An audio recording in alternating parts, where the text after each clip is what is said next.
स्वागत है आपका। मैं विवेक बिंद्रा, मोटिवेशन स्पीकर और बिजनेस ट्रेनर। मेरे जेकर आइडिया सीरीज के पहले भी कई वीडियो दिखाए आपको, लाखों लोगों ने देखे, बहुत सारा है। आज का टॉपिक रेस्टोरेंट बिजनेस पे है। कमाल की बात करने वाला हूं। रेस्टोरेंट के अंदर आपको खाना परोसा जा रहा है या टेस्टी डिलीशियस जहर परोसा जा रहा है? स्वादिष्ट खाना या स्वादिष्ट जहर? मेरे क्लाइंट सुरेश अग्रवाल ये लीडरशिप फनल में आए थे, मेरे साथ उन्होंने अटेंड किया और कई पर्सनल बिजनेस कोचिंग सीरीज के सेशन भी उन्होंने अटेंड किए।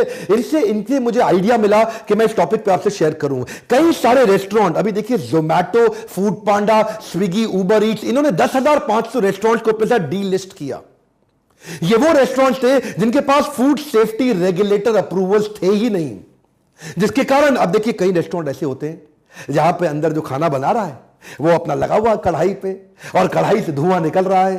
अब क्योंकि आपके पास सिस्टम ऐसी कोई चिमनी नहीं है जिससे वेंटिलेशन हो सके, और चिमनी हुड वेंटिलेशन ना होने के कारण वो सारा धुआं रेस्टोरेंट में अंदर ही ऊपर किचन के अंदर सारी दीवार पे चिपक जाता है।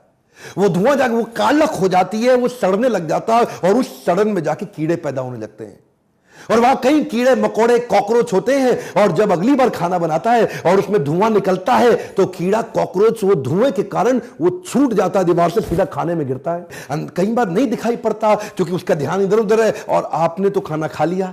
अच्छा, टेस्ट में फर्क नहीं आएगा। टेस्टी है का मतलब यह नहीं कि उसमें कीड़ा नहीं है, कॉकरोच नहीं है। कभी कभी आपको लूज मोशन हुआ है रेस्टोरेंट में खाना खाने के बाद, कभी पेट में दर्द हुआ है, कभी तबीयत खराब हुई है, और अगर ज्यादा तबीयत खराब हुई है तो चांसेस है कि उसमें छोटी मोटी छिपकली भी आ गई थी। FSSAI के कंप्लायंसेस के मुताबिक अगर आप रेस्टोरेंट चला रहे हैं तो आपके पास सैनिटेशन मतलब साफ सफाई और वेंटिलेशन मतलब धुआं बाहर निकल जाए, वो जो खाने में से तेल निकल के ऊपर जाता है ना, वो धुआं और तेल बाहर निकल जाए, चिपके नहीं, तो उसकी कंप्लायंसेस प्रैक्टिस करने जरूरी है।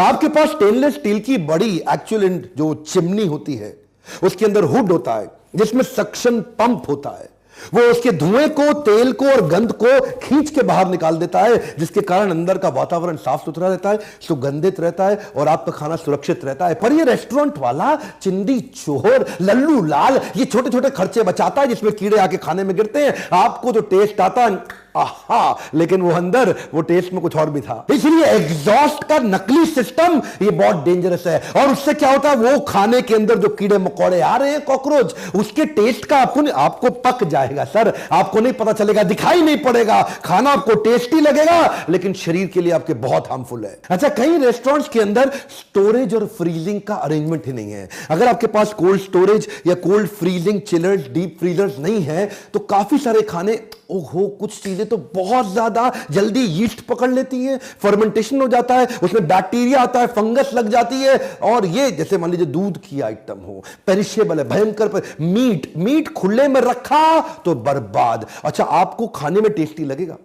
आपको थोड़ी पता चलेगा। सड़े हुए टमाटरों की चटनी बना के खिला देते हैं, क्यों? उनके पास फ्रीजर नहीं है। और जो चीज सड़ रही हो, जो चीज गंदी है, उसको जरूर फटाफट निकाल के आपको दे दे, क्योंकि एक्चुअली क्या है ना, मसाले और तेल का इतना तेज महक होती है, इतनी तेज गंध होती है कि उसके टेस्ट के चक्कर में सड़े हुए खाने का पता नहीं चलता और बाद में आपका पेट बताता है आपको। ये दूध, मीट, चटनी, जूस ज्यादा देर तक हवा में एक्सपोज होने के कारण इसमें micro organism, bacteria, yeast, mould अपने आप पैदा हो जाएगा। उसके कलर और फ्लेवर में फर्क आ जाएगा। ब्लास्ट चिलर, डीप फ्रीजर ना होने के कारण आप, लेकिन मसाले चटनी के चक्कर में आपको टेस्ट में पता नहीं चलता। अच्छा, ये मशीनें बहुत महंगी नहीं है, ये 65-70 हजार से मशीनें चालू हो जाती हैं। 1 लाख में तो अच्छे अच्छे फ्रीजर आने शुरू हो जाते हैं। मून स्टार कंपनी, ये जो हमारे अग्रवाल जी की है, ये यही तो सारी मशीन्स बेचते हैं। लेकिन हमने क्या ऑब्जर्व किया, लल्लू लाल रेस्टोरेंट वाले को कोई मतलब नहीं कि आपको क्या मिल रहा है, उसको आपकी वो तो बस चटकारे वाला खाना दे दे, उसका काम चल जाए। अच्छा, कई फूड पैकेजिंग में पैसा बचाते हैं।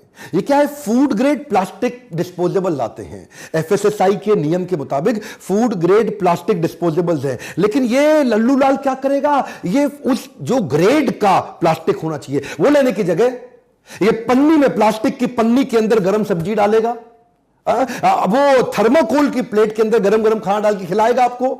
अब थर्माकोल की प्लेट देखने में सुंदर लगती है, बड़ी चमकीली लगती है, लेकिन वो पिघल जाता है, वो प्लास्टिक पिघलता है, वो थर्माकोल पिघलता है और वो जहर बन के खाने में जाता है। पेट में अल्सर होते हैं, कैंसर कारक बड़ा भयंकर है, इससे बीमारियां बहुत फैलती हैं। अब ये क्या 2, 4, 5 रुपए ज्यादा खर्च कर दे एक प्लेट पे और बढ़िया ले आए। जो ग्रेड बताए गए एफएसएसएआई के नियम के मुताबिक, इसमें 2 4 5 7 रुपए से ज्यादा नहीं लगता। वो बिल आपसे चार्ज करेगा 70 80 100 रुपए का, माल आपको खाना खिलाएगा, एक मील खिलाएगा, लेकिन अगर उसमें 2 4 5 रुपए वो फालतू खर्च कर दे, आपका जीवन सुरक्षित हो जाएगा। अच्छा, जिधर वेंटिलेशन सैनिटेशन है नहीं, तो मद्रासी जो डोसा बना रहा है ना, अंदर आपके लिए डोसा बना रहा है, और वो पूरा पसीने में भीग गया, लुंगी पहना हुआ बनियान में, वो पसीना ऐसा फेंका, वो सारी छींट आपके डोसे में गिर गई। आपको तो खाने में बड़ा स्वाद आ जाता है जी, पसीने का नमक भी आ गया, टेस्ट, एडिशनल मिनरल मिल गया आपको, लेकिन क्या आपकी हेल्थ के लिए ठीक है ये? अच्छा, Suresh ji professional kitchen equipment और मशीनरी बनाते हैं, जो उनकी कंपनी है ना मून स्टार इंटरनेशनल। तो मैं जब इनसे कोचिंग कर रहा था, मैंने पूछा कि भाई साहब, मेरे को अपने घर के लिए डिश वॉशर चाहिए। अब डिश वॉशर ना बड़े कमाल की चीज है, ये हर रेस्टोरेंट में होनी चाहिए। असली रेस्टोरेंट का चेहरा उसके सामने से नहीं दिखता है, उसके पीछे से दिखता है। उसे किचन के एरिया में जहां कोई घुसने नहीं देगा आपको कभी भी, किचन के पीछे जाइए, वहां 2 टब पड़े होंगे। बर्तन कैसे धुलते हैं कभी देखा है आपने?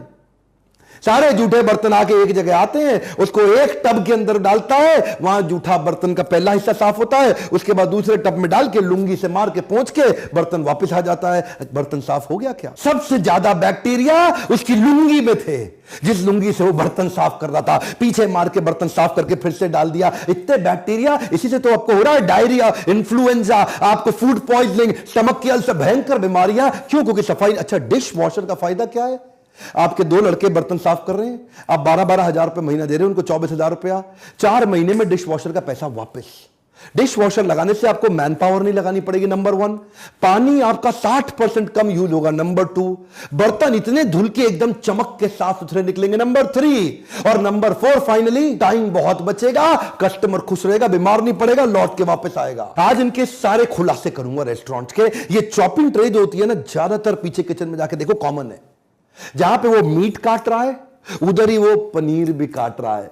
आप सोच रहे हैं कि आप शाही पनीर खा रहे हैं, आपको नहीं पता मीट का खून उस पनीर में लग चुका है, और वो जब शाही पनीर मिल जाता है तो आपको पता नहीं लगता। देखिए, आपने कभी वो लकड़ी की चॉपिंग ट्रे देखी है? वो लकड़ी की चॉपिंग ट्रे, उसमें कट पड़े होते हैं, वो कट पड़े हैं, यानी कि वो पतला पतला पतला पतला कट जो पड़ गए हैं, उसमें लकड़ी का रेशा गया कहां? वो जो लकड़ी कम हुई है उसमें कट कट के वो गई कहां? वो आपके खाने में गई है, आपको पता नहीं चलता। प्लास्टिक की चॉपिंग ट्रे, उसका प्लास्टिक गया कहां? वो प्लास्टिक आपके खाने में गया, आपको पता नहीं। चॉपिंग ट्रे हमेशा स्टेनलेस स्टील की होती है। एफएसएसएआई के ग्रेड, ये कंप्लायंसेस हैं, लेकिन लल्लू लाल रेस्टोरेंट वाला, उसको पैसे से मतलब है, उसको नहीं मतलब आपकी सेहत से। ये तो भावनाओं के साथ वेजिटेरियन की खिलवाड़ हो रहा है। अच्छा, मेरा लखनऊ का बाउंस बैक सीरीज का जो मोटिवेशनल सेमिनार था ना, जब मैं वहां गया, क्योंकि ये लखनऊ से हैं, तो मैं सुरेश जी से मिला, मैं इनके प्लांट में गया था। वहां डो नीडिंग मशीन मैंने देखी। डो नीडिंग मशीन मतलब आटा गूंदने की मशीन जो होती है, ये तो 15,000 रुपए से चालू हो जाती है। रेस्टोरेंट के लोग डो नीडिंग मशीन तक नहीं खरीदते। वो क्यों नहीं कर? आपने कनॉट प्लेस का वो वीडियो पीछे वायरल हुआ था, हो सकता है आपने देखा हो, जिसमें एक आदमी पैर से आटा गूंदते हुए दिखाई दे रहा था आपको। ये पैरों से आटा गूंदना ये सबसे आसान है, इसीलिए सबसे ज्यादा विवादित है। हाथ से आटा कौन गूंदेगा भाई साहब?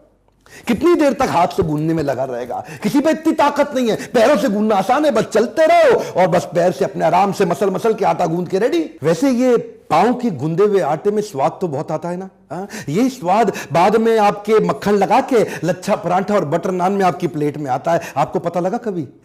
नहीं पता लगेगा। पीछे क्या हो रहा है आपको नहीं पता लगेगा। कई किचन बेसिक लाइट्स तक पे खर्च नहीं करते, और बेसिक लाइट तक पे खर्च ना होने के कारण, अंधेरा रहने के कारण अंदर आपको क्या मिलता है आपको पता लग ही नहीं सकता। एक्चुअली इसी चक्कर में मून स्टार इंटरनेशनल के साथ मिलकर हम यही फोकस कर रहे हैं कि 2025 में रेस्टोरेंट की इंडस्ट्री में जो प्रोसेस्ड फूड खाने वाला जो हमारा मार्केट इकोनॉमी 72 ट्रिलियन रुपए का होने वाला है, और इतना एक्सपेंशन होगा। अब चाहे क्विक सर्विस रेस्टोरेंट हो या फुल सर्विस रेस्टोरेंट हो, अच्छे अफोर्डेबल किचन की जरूरत तो सबको है।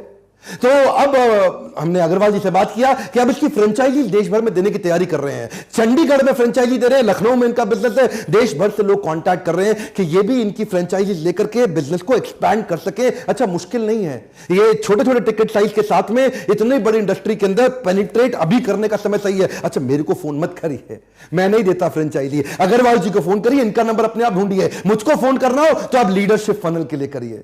अगर आप भी चाहते हैं आपके बिजनेस में आपको जे कर्व मिले, अगर आप भी चाहते हैं आपके बिजनेस में आपको ग्रोथ एक्सपेंशन मिले, वो सारे स्केलेबल मॉडल समझ में आए, अगर आप भी चाहते हैं कि आपका कोई प्रश्न है जिसका उत्तर आप विवेक बिंद्रा से डायरेक्ट पूछना चाहते हैं, तो अभी काउंसलर को फोन लगा के पता लगाइए अगली लीडरशिप फनल की तारीख कब है। और अगर 4 घंटे का मोटिवेशन सेमिनार अटेंड करना चाहते हैं तो बाउंस बैक में आइए। और एक रिक्वेस्ट करूं, इस वीडियो को रेस्टोरेंट ओनर को दिखाइए, दोस्तों को दिखाइए, परिवार में अगर आपके बच्चे गलत खाना खाना चाहते हैं उनको भी दिखाइए कि अंदर से हालत क्या है और बाहर से हालत क्या है। और हमारे साथ जुड़े रहने के लिए, वीडियोस को हर बार लाइक करके हमारा उत्साह बढ़ाने के लिए, चैनल को सब्सक्राइब करके बेल आइकॉन हिट करने और करवाने के लिए, कमेंट बॉक्स में अपने प्रश्न पूछते रहने के लिए, वीडियोस को देश भर में पहुंचाने के लिए हर बार की तरह इस बार भी बहुत बहुत धन्यवाद।